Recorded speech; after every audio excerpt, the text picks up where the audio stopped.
There has been a huge buildup to the Iowa caucus, and our CBS 21 political insiders, Charlie Giroux on the Republican side, Tony May on the Democratic side, joining me now for a couple of minutes to talk about it. The significance first of what Rick Santorum has pulled off tonight. Well, it's huge. I mean, the Pennsylvania candidates for president never do very well. He set a milestone, winning the first test in the nation, or coming close to winning, excuse me, too close to call. But he's done very well, so let's give him credit where credit is due. Retail campaigning, almost totally going door to door, going county to county, 99 counties. That said, yeah, so still Iowa. That said, I wanted to ask Charlie, how do you keep that momentum going? How can he do it? Well, first of all, a tip of the hat to Rick Santorum. Tony's absolutely correct. His retail politics really came from nowhere just a couple of weeks ago to the top of the heap. He may not finish first, but frankly, at this point, it's irrelevant. He's done very well tonight. He's right there in the money. He's a tenth behind right now. But now it becomes a very different campaign. The retail politics that he's so good at will quickly give way to the air wars of big states like Florida. I mean, you can do retail politics in New Hampshire, but now you've got to do it in a very compressed period of time, in a week, what he was able to do over the course of months in Iowa. So it's going to be a very, very different race from tomorrow going forward. So, Tony, what does he do when he goes about New Hampshire, if he goes? Well, I think one of the problems he has to do, which he cannot do, he can't be a big factor in New Hampshire because he hasn't done the groundwork there and he doesn't have the campaign infrastructure.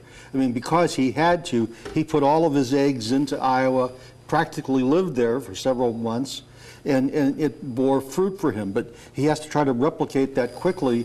I don't think he can't do it in New Hampshire. I don't think he can make much of a dent in South Carolina. Okay, so South Carolina is. I disagree with Tony there. I think South Carolina is an opportunity for Rick Santorum. He clearly will have an advantage financially. There will be a lot of money coming into his campaign as a result of his strong showing tonight. The question, in my judgment, is how much and how fast, because money drives these campaigns going forward.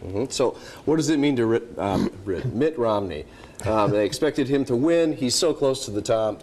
Well, I think he is where he needs to be, right there at the top, or maybe 100 votes off the pace. He's going into being favored in New Hampshire.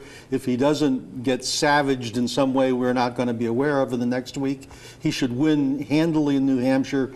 All he has to do is make a good showing in South Carolina, and he's going to just sort of edge his way forward. 10 seconds, Charlie. New Hampshire. Well, I think Romney is the favorite in New Hampshire, but the gloves are now going to come off. The bad news for Mitt Romney is that although he has had a steady lead in the polls, he never has been able to break above the number of votes he had 4 years ago. He hasn't cracked that glass ceiling. There are still a lot of reservations about Mitt Romney. He has to overcome those over the course of the next couple of weeks, or it's a brand new ballgame. Gentlemen, thanks a lot. It's going to be a fun year. It is. CBS 21 political insiders, Charlie Giroux and Tony May, thank you both. You can catch us every Tuesday on CBS 21 News at 5:30, and of course on Face the State on Sundays at 11 a.m. Thanks, guys.